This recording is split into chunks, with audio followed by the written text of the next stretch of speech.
বিসমিল্লাহির রহমানির রহিম। সমস্ত প্রশংসা মহান আল্লাহু তাআলার জন্য। দুরূদ ও সালাম প্রেরিত হক আমাদের প্রিয় নবী মুহাম্মদ সাল্লাল্লাহু আলাইহি ওয়াসাল্লামের উপর। প্রিয় দর্শক, আজ আমরা আলোচনা করব সূরা আলে ইমরানের প্রথম 6টি আয়াত।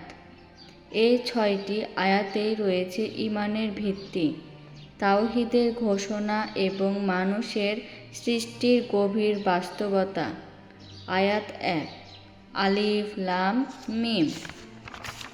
আল্লাহু তাআলা বলেন, আলিফ লাম মিম, এই অক্ষরগুলোর প্রকৃত অর্থ আমরা জানি না, কিন্তু আমরা বিশ্বাস করি এর পেছনে আল্লাহর অসীম হিকমত আছে।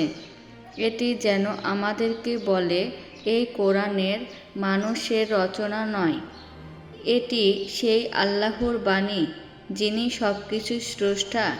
একটু ভাবুন, যে অক্ষর দিয়ে মানুষ কথা বলে, গল্প লিখে, সেই একই অক্ষর দিয়ে আল্লাহ এমন কিতাব নাজিল করেছেন যা মানব জাতিকে চ্যালেঞ্জ করেছে। আয়াত 2, আল্লাহ এক ও চিরঞ্জীব। আল্লাহ বলেন, আল্লাহ তিনি ছাড়া কোনো উপাস্য নেই, তিনি চিরঞ্জীব, সব কিছুর ধারক। এটাই তাওহীদের মূল ঘোষণা। আমরা কার ওপর ভরসা করি? টাকা, মানুষ, ক্ষমতা সবই ক্ষণস্থায়ী, কিন্তু আল্লাহ তিনি চিরঞ্জীব। তিনি কখনো ভুল করেন না, তিনি কখনো ঘুমান না। আমরা যখন ঘুমাই তখনও তিনি আমাদের দেখছেন, রক্ষা করেছেন। আয়াত 3, কিতাব নাজিল। আল্লাহ বলেন, তিনি তোমার প্রতি সত্যসহ কিতাব নাজিল করেছেন। এটি পূর্ববর্তী কিতাবকে সত্যায়ন করে, অর্থাৎ ইসলাম নতুন কোনো ধর্ম নয়। সব নবী একই বার্তা নিয়ে এসেছেন, এক আল্লাহর ইবাদত।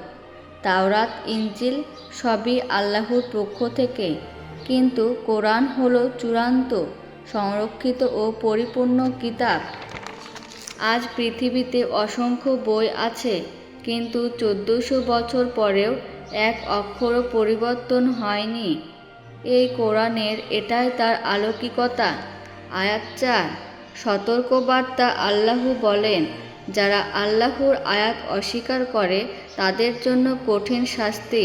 আল্লাহ পরাক্রমশালী, তিনি ন্যায় বিচার করেন। আমরা যদি সত্য জেনেও তা অস্বীকার করি, তাহলে সেটা শুধু ভুল নয়, এটা অবাধ্যতা। আল্লাহর শাস্তি কঠিন, কিন্তু তার রহমত আরও বেশি বিশ্বস্ত।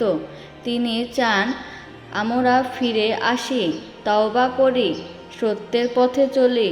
আয়াত 5, আল্লাহ সব জানেন। আল্লাহ বলেন, আসমান ও জমিনে কোনো কিছুই তার কাছে গোপন নয়। আমরা মানুষকে ফাঁকি দিতে পারি, কিন্তু আল্লাহকে না। আমাদের অন্তরের কথা, আমাদের গোপন পাপ, আমাদের অশ্রু, আমাদের দয়া সবই তার জানা। এই আয়াত আমাদের ভয়ও দেয়, আবার শান্তিও দেয়, কারণ আমরা যখন কষ্টে থাকি তিনি জানেন। আয়াত 6, মাতৃগর্ভে সৃষ্টি। আল্লাহ বলেন, তিনি তোমাদেরকে মাতৃগর্ভে ইচ্ছামতো আকৃতি দান করেন। আমাদের রং, আমাদের চোখ, আমাদের উচ্চতা, আমাদের প্রতিভা সবই তার পরিকল্পনা। আমরা কেউ নিজের চেহারা বেছে নিইনি, নিজের পরিবার বেছে নেয়নি, নিজের জন্মস্থানও না। সবই আল্লাহর নির্ধারণ। তাহলে অহংকার কিসের? গভীর শিক্ষা। এই 6টি আয়াত আমাদের শেখায়, আল্লাহ এক, তিনি চিরঞ্জীব ও সর্বশক্তিমান। কোরআনের সত্য, আল্লাহ সব জানেন, আমরা তার পরিকল্পনার অংশ। প্রিয় দর্শক, এই আয়াতগুলো শুধু পড়ার জন্য নয়, জীবনে বাস্তবায়নের জন্য। আল্লাহকে জানুন, তার ওপর ভরসা করুন, কোরআনকে আঁকড়ে ধরুন। আল্লাহ আমাদের সবাইকে সঠিক পথে চলার তৌফিক দিন। আমিন।